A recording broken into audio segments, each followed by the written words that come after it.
Hi, everybody. Thank you for being here with us today. And I'm joined by Scott Kirby, CEO of United Airlines. We were going to be together, if I'm not mistaken, but you had you had an airline delay. I had a pre-pandemic issue with a flight on another airline Yeah. that I'm was sure it was delayed. sure it was another airline. I'm sure it was. It was another airline. Well, I mean, it's lucky for your airline that it wasn't your airline, I suppose. Yes, it is. Have you ever And actually? lucky for me, that'd have been a harder conversation. Have you ever actually been delayed or grounded by your own airline? You're trying to move. Oh, yeah. It happens to me just like it happens to everyone. I just have this picture of you. It's maybe a little less unusual, but it does happen to me as well. Yeah, it must be sweaty moments in different airports. Well, listen, thank you. Thanks for doing this. Anyway, we're using the miracle of technology to come together at the last minute. Um, let's talk about. We'll get to the pandemic in in a second, but I just want to talk about something that was just recently in the news the last couple of days. Your airline was fined $1.9 million for the sin of leaving passengers on planes for too Yeah. long. Could you talk about that? And I think Yeah. some of these date back possibly to 2015. I'm just curious Yeah. to know your feelings about the punishment and the crime. Well, look, you're right. This mostly dates back to 2015, and some incidents that have happened in between those. We do everything we can to avoid those incidents. Those are some of the worst incidents. Is when a customer on an airplane a long time. Pretty much universally, what you find in those instances is that something happens on an airfield where the weather has closed the airport, and planes are just stuck in the conga line. And even if you try to get out, if you start trying earlier, get back to the terminal, you frequently can't get back to the terminal because the line ahead of you. And so this doesn't happen very often. If you followed the industry, you could remember in the past some airlines had some really high profile issues with 7, 8 hours. The new DOT rules have effectively eliminated those, but it still can be challenging at all airlines when an airport closes in particular. But the good news is these mostly go back a long time. What we do now is more proactively, look out and say, it looks like this airport might be closed, so we're just gonna, well, wind up proactively canceling flights instead of taking the risk of getting them out stuck on the airfield somewhere. Right. I want to come back to the issues of customer service because I know you've been thinking about this a lot. Mm. But let's go to talk about the pandemic. You've been a leader on certain pandemic related policies. My question for you is: would it be a lot easier for you and the other airline chiefs if the government would simply say no vaccine, no passage through a TSA checkpoint? Would that just make Well, it a lot easier? I mean, I think that what the government has said, which is that the most efficient way to get the country vaccinated is an employer mandate, is really the right way to do it. Instead of creating a hassle for you every time you go to fly, every time you get on a subway, every time you get on a train to prove it, if we get an effective employer mandate, that is going to cover enough of the country that will have essentially everyone vaccinated. We'll certainly be to a herd immunity level at that point. So I think that's the more efficient way to do this. That's what the administration has said, and I support that. We've been aggressive at United, more so than almost any company out there, at our employer mandate, and so we are requiring it for employees. In fact, as of today, we're at 98.5% of our employees vaccinated, and today's the last day for them to upload. So hopefully that number is going to climb north of 99% by the Right. time we get to midnight. I want to come back to that, but let me just push back on something that you said Yeah. earlier. I'm just trying to picture myself as an employee of United who works in the air. I think I'd rather hear the CEO say, "You know what? I don't think anybody should get on the plane without a vaccine." I mean, as you well know, it's hard enough to work in the air right now because of another issue we'll talk about, passenger behavior. Yeah. So why? I mean, why won't you simply say it would be great if no vaccine, no fly list? I don't Yeah. understand. It would certainly it would give more protection to your employees, I think. Yeah. So first, what I'd say is when you're in the air in particular, that is literally the safest place you can be if you're going to be indoors with other people. The study that we worked on with the Department of Defense found that essentially uh, being right next to somebody on an airplane because of the airflow, because the air is refiltered through HEPA grade filters every 20 to 30 minutes, is the equivalent of being 15 feet away from someone in a building. So it's amazing how safe you are on board airplanes. And for me, this pandemic, this requirement was really about. I've written a letter to every employee, to the family of every employee who has passed away from COVID. I wrote two this weekend to unvaccinated, for unvaccinated employees to their families. And the moment that I made the decision was I got another email from another unvaccinated employee, and my real goal was to protect all of our employees, and that felt like my highest obligation. And Dr. Walensky was just on, and the reality is, once you've been vaccinated, even if you're exposed, the chances that you're going to get a severe illness, hospitalization, or die are really low. And I viewed my highest obligation as to protecting all of those employees because that's where I can do something Right. about. As to the broader public, we certainly are prepared, and we've been preparing for over a year to support a vaccine requirement if the government decides to implement it. But the CDC, who was just on, they've got more data, more scientists, more medical professionals to make that decision for the country at large or for travel at large. And we're certainly prepared to support them. But I think we should probably follow their lead on that particular issue. Can you talk a little bit about managing employees who didn't want to get vaccinated? Were you surprised? Are you surprised at the very high number of people who have actually chosen at the end of the day to get the vaccine, or are you just attributing that to human nature? They want to save their I'm jobs. less. Yeah, I'm less surprised than most people are that that we're already at 98.5% and likely to go north of 99% by the time it's done. A lot of this was, it's some of it. Many of the employees I've talked to, it wasn't so much that they were opposed to the vaccine; it's just not their highest priority. Well, many of us, have had COVID as the central issue in our lives for the last year and a half. That's not true of everyone. And so a lot of people, have actually said to me, like, I always intended to get the vaccine, but, I just had other stuff to do and didn't do it. And now they have.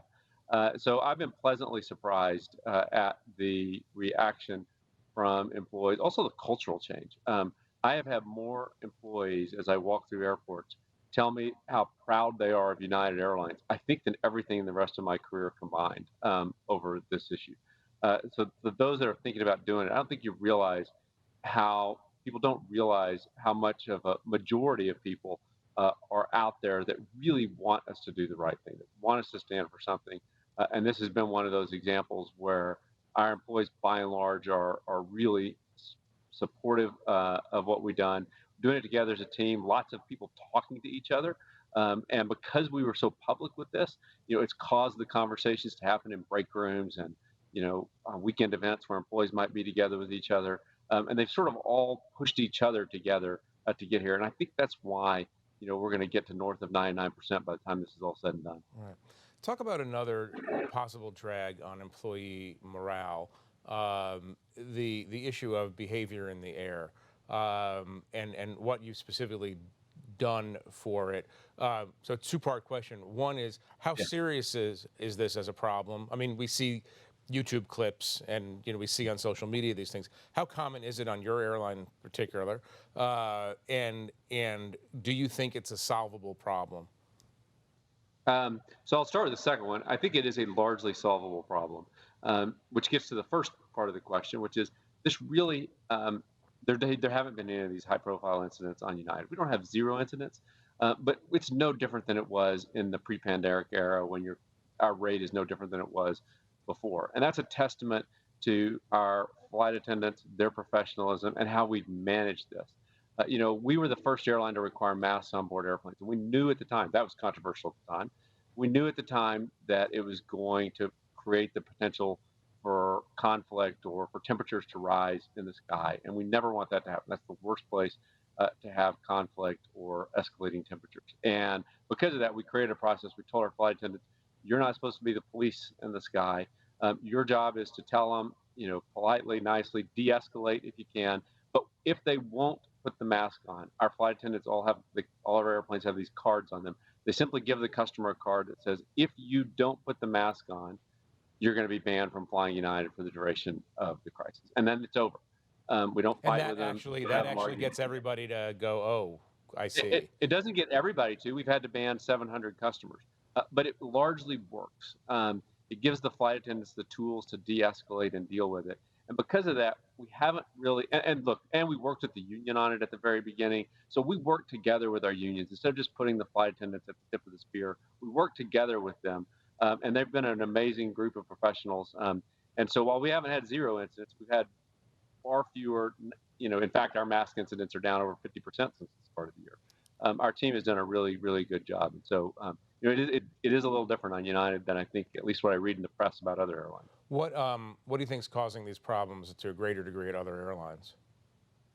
Well, one, if you put the flight attendants out, without any tools or training, and they're left on their own, some of them think it's, my job to make sure this person, gets the mask on right this second, or we're going to have to divert the airplane, and they just don't have the guidelines or the guidance. And in a world where you've had situations where there's been crew shortages and other things, when the temperature is going up, if people have been delayed, for multiple hours or missed days, when you start to increase the tension in the system, it makes it more likely that in any scenario that something can happen. But mostly, I think it's about really working with the flight attendants, giving them the tools, the training, the help to de-escalate situation. And look, I'm not at the other airlines, so it's hard to know for sure what's happened there. But those tools have worked pretty effectively at United Airlines, at least. Who has the hardest job in an airline? Is it the flight attendant? I like to tell our flight attendants, the flight attendants are the face of United Airlines, but our gate agents are the heart of United Airlines, and I think they actually have the hardest job because every time something goes wrong, something went wrong on my flight today, and they're the tip of the spear where all the customers are there. They're already through security. They've already had to go through all the tension of getting to that point, and now something has gone wrong. And 99% of the time, the gate agent doesn't have the answer. They don't know what's happening with maintenance or with the weather, but people expect them to know. And they're the ones that have to be the heart of an airline to me. And they're the ones that almost always, if something goes wrong, they are facing it, I think, more than anyone. Yeah, very few people go up to gate agents and say, "Great boarding process, thank you." Yeah. No, that is true. This takes me to a serious and very large question about customer service. And I don't know if this counts as a conflict of interest or not. I will stipulate that United is my default airline. Thank you. I'm so in deep in miles that you deserve the best. I don't deserve the best, but I just don't want to. I just want to get from point A to point B on time, right? But no, the question is a serious one. It seems, and this is not a comment just on United Airlines, it's a comment on all the big American airlines, including the one that so horribly treated you today. They were fired. Yeah, I know. Things happen. The question is, I can't think of another industry, a consumer-facing industry in America, that people have a more ambivalent relationship with. Especially you think about before the pandemic, change fees and delays and overcrowding, and you're being stuffed into this thin metal tube. The seats are back to back. There are so many points of potential friction between your company and your consumer, and really, I can't think of another business in which, look, some of it is obviously weather-related. You can't control for everything. But talk specifically about that. I think you have talked pretty bluntly about the failings of the mass industry in America to take care of consumers. Yeah. Look, this is the biggest thing we're trying to change at United Airlines is a focus on the customer and doing the right thing for the customer. And there's a whole bunch that we're doing. So, we ordered 500 new airplanes. More importantly, on those 500 airplanes, we're going to invest in seatback entertainment in every seat, high-speed Wi-Fi that actually works, power ports in every seat, large enough overhead bins that every single customer can put their bag on the airplane. We're doing all kinds of stuff. Before long, you're going to be able to pre-order meals from multiple selections and all kinds of hard product things that we're doing. But the most important thing is the service culture and how we treat customers and how we interact with them. And airlines, including United, have historically had a very rules-based culture where it is black and white, and you wind up in those instances with black and white answers that feel wrong to the customer, and you wind up defending the indefensible on policy. So, trying to change that customer service culture is the biggest thing we're doing.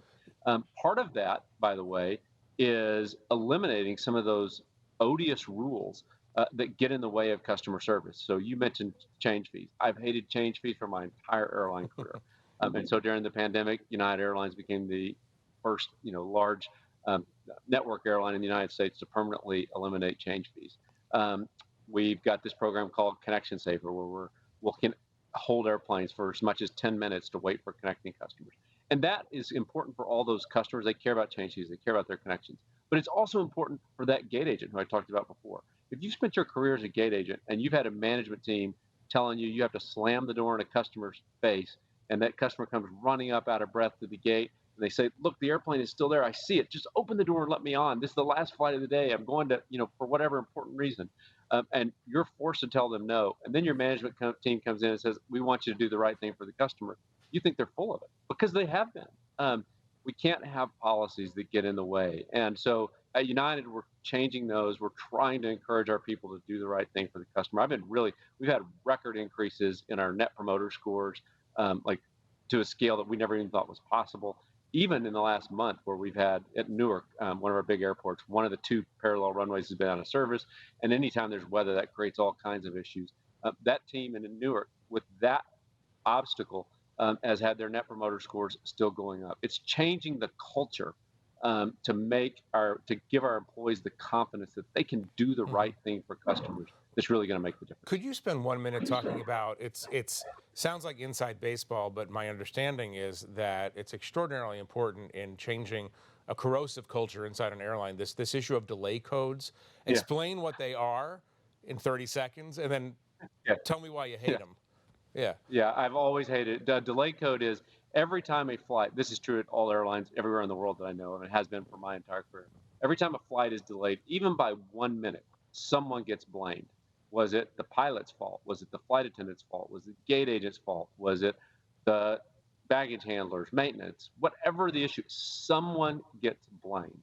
And because of that, it creates a corrosive, toxic culture where people are, instead of doing the right thing as a team together for the customer, they're put in a position where they're forced to fight with each other because they're worried about the consequences if they have too many delays that are pinned on them. And so, and that's always been done because it's important data to be able to figure out how to make things run better operationally.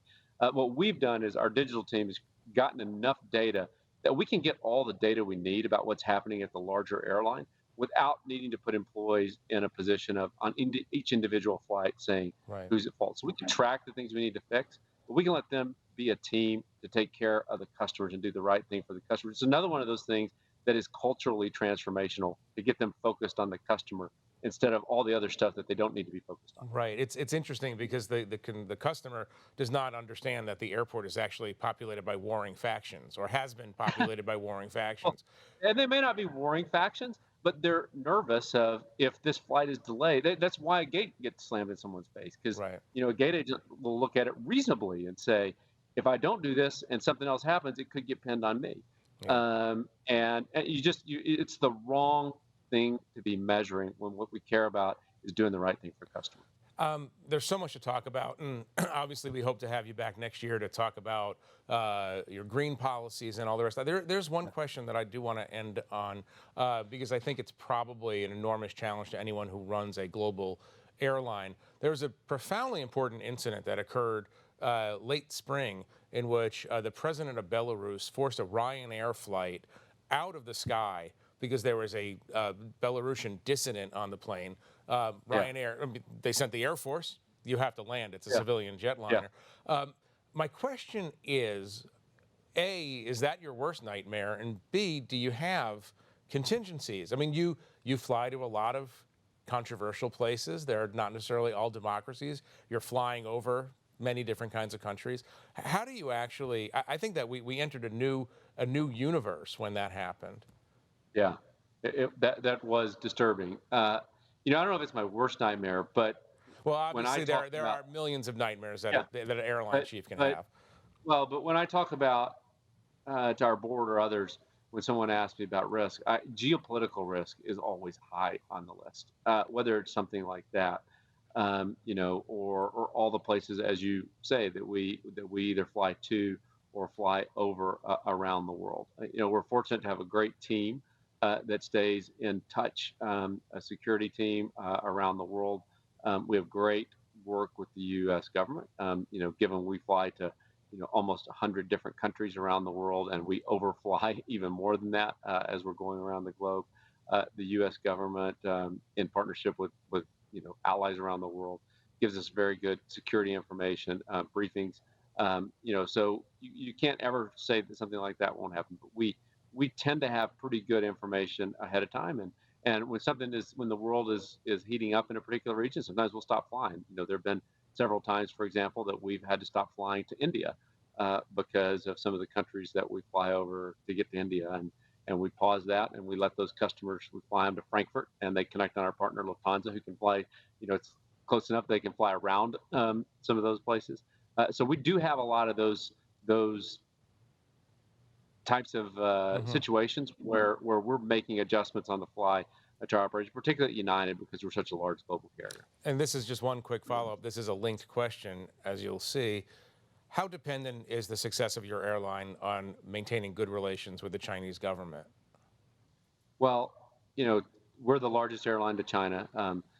All of Asia is about 11% of our revenues in the pre-pandemic era. China is by far the largest portion of that. I think, anyone in business would probably tell you something that is the same, which is we need to be able to find a way to coexist successfully and work together with China, acknowledging that our systems are different.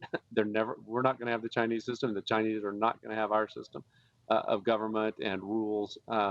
But finding places, finding the common ground where we can work together is important to all of us. Our economies are so interlinked. It's not, just United Airlines flying passengers there from our perspective. Our economies are so interlinked in ways that most people don't even realize or take for granted, that we need to, each of us, work together, and it is in each of our best interests to find the common ground, accept that it won't all be common, but to find the common ground where we can. Scott Kirby, thank you. Good luck getting to your next destination. You should try calling that 1-800 number for 1K customers. It's pretty good. You might have some success there. And we'll see you I look forward to seeing you in person next year. All right, we'll see you soon. Thank you very much for doing this. Thank you.